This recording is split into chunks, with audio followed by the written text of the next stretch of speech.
ये जहां भरपूर है कलाकारों, शायरों और लेखकों से, लेकिन हर देश के कुछ खास चुनिंदा ऐसे कलाकार, शायर और लेखक होते हैं जिनके नाम से देश को पहचाना जाता है।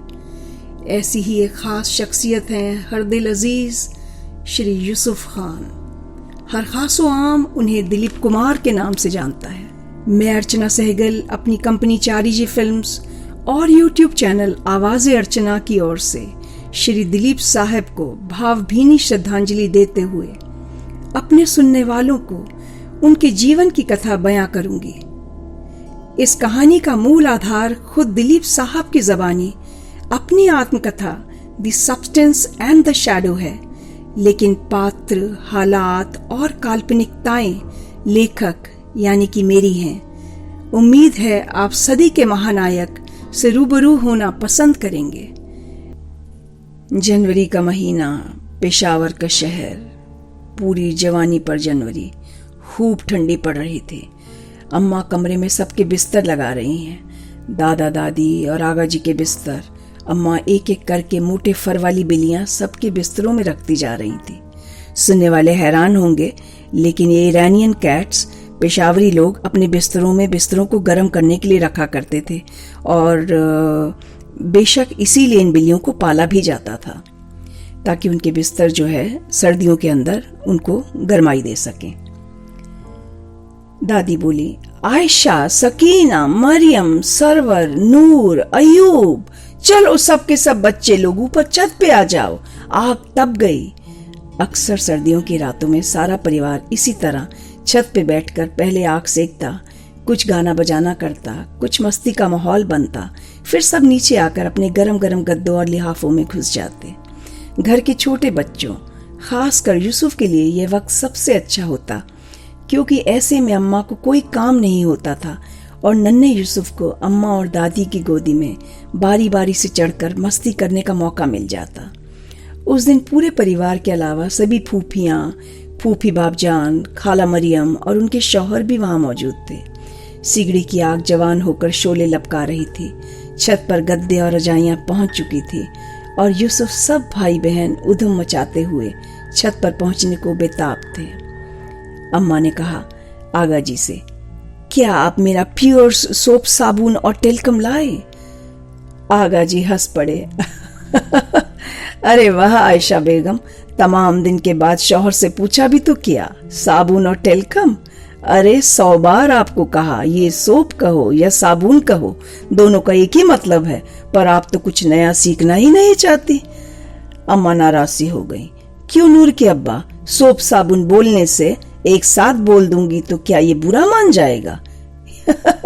इतने में फूफी बाबजान का कड़क आवाज ऊपर से आई, अरे कहाँ रह गई आयशा, जल्दी आओ छत पर, सब इंतजार करते हैं। आगा जी घबरा गए।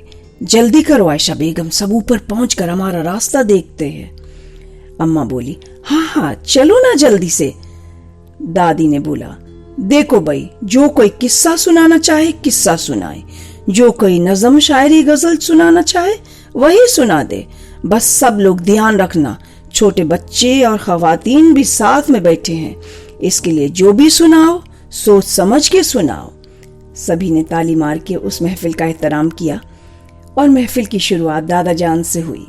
नन्ना यूसुफ अम्मी की मखमली गोद में लिहाफ के अंदर घुसकर बाहर झांकना भी नहीं चाहता था, क्योंकि उसको डर था बाहर झांकने से सुबह हो जाएगी और यह गोद उससे छिन जाएगी। दादा जान ने कहा, आज मैं सब हजरतों खवातीन को इब्न बतूता की कहानी सुनाऊंगा, और वह पिछली बार के छोड़े हुए सिरे से कहानी को आगे ले जाते हैं। अब मेरी बीवी की बारी, चलो भाई बेगम सुना दो वही पंजाबी गाना। दादा की आंखों में शरारत उभर आई और दादी भी शर्मा सी गई। फिर थोड़ा सुर खींचने की कोशिश करते हुए उन्होंने गाना शुरू किया, हो लाइया लाइया मैं तेरे नाल ढोलना, एक दिल से रहा मेरे कोल ना, मैं ता लुटी गई हो, मैं ता लुटी गई। और फिर खुद ही शर्मा कर चादर में मुंह छिपा लेती हैं। फिर आयशा बेगम की बहन की ओर मुखातिब होकर बोलती हैं, क्यों मरियम, आप तो पंजाबी गाने बहुत अच्छे गाती हैं और माशाल्लाह गला भी मालिक ने आपको बहुत अच्छा दिया। आज आप ही कोई पंजाबी गाना सुनाओ जो आपने इस बार पंजाब में सीखा है। खाला मरियम बोली, गाना तो मैं सुना दूंगी पंजाबी, पर ऐसा है खाला जान, आप सबको समझ भी आएगा क्या? आयशा बोली, अरे मरियम तुम गाओ, इतना पंजाबी हम सबको समझ में आता है, क्यों अम्मा जान? दादी बोली, और क्या, पश्तो और पंजाबी बहने बहने हैं, आप सुनाओ मरियम। खाला मरियम शुरू करती हैं, सारी राती तेरा तक नियरा, तारियां तो पुछ चनवे, हो किवें तेरे पिछे होइयां तबा, सारियां तो पुछ चनवे, सारी राती तेरा तक नियरा। सभी बच्चों ने खुश होकर ताली बजाई। दादा जान मुखातिब होते हैं मरियम के शौहर की तरफ, ओए आपने तो रौनक लगा दिया मरियम बेटी, अभी आपके शौहर अनवर साहब से बात करते हैं, आज उन्हीं से किस्सा सुनते हैं। अरे बस खाला जान, इतना अच्छा भी नहीं गाया, अभी आज तो मेरा गला खराब था, अब शौहर अनवर ही आपको किस्सा सुनाएंगे, ये किस्से बहुत अच्छे सुनाते हैं, है ना जी? खालू अनवर बोल पड़े, भाई एक दिन हुआ यूं आगा जी कि मैं अपने दोस्त बशीर के घर पिंडी में 2 दिन रहने गया, क्योंकि दिन में मेरे को अपना काम बाजार में देखना था और मैं बहुत थक गया था, इसीलिए मैंने खाना बाहर एक तंदूर वाले के पास ही खा लिया। उसके घर पहुंच के मैंने बोला, भाई बशीर जल्दी से मेरे सोने का जगह बता दो, क्योंकि मैं बहुत थक गया हूँ। तो बशीर बोला, भाईजान ज्यादा सोचने का क्या बात है, उधर छोटे कमरे में अम्मा और मेरी बेगम साजिदा सोती है, बड़े कमरे में मैं और अब्बा जी सोते हैं, और अपने साथ ही एक चारपाई तुम्हारे लिए भी लगवा देता हूँ, तुमको दिक्कत तो नहीं होगा ना? मैं जोर जोर से हंस के बोला, भाई बशीर मेरी दिक्कत का छोड़ो ना यार, तुम लोग खुद तो ठीक से सोना शुरू करो, अगर ठीक से सोओगे तो आज निकाह के 3 साल में तुम्हारे पास कम से कम एक औलाद तो जरूर होती है। वल्लाह हंसते हंसते मेरे पेट में बल आ गया और बशीर का शक्ल जैसे सूखा चुआर।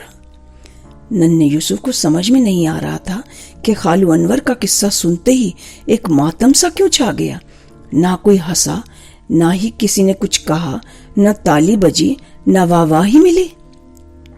फिर एकदम से दादी की गरज से खामोशी टूटी।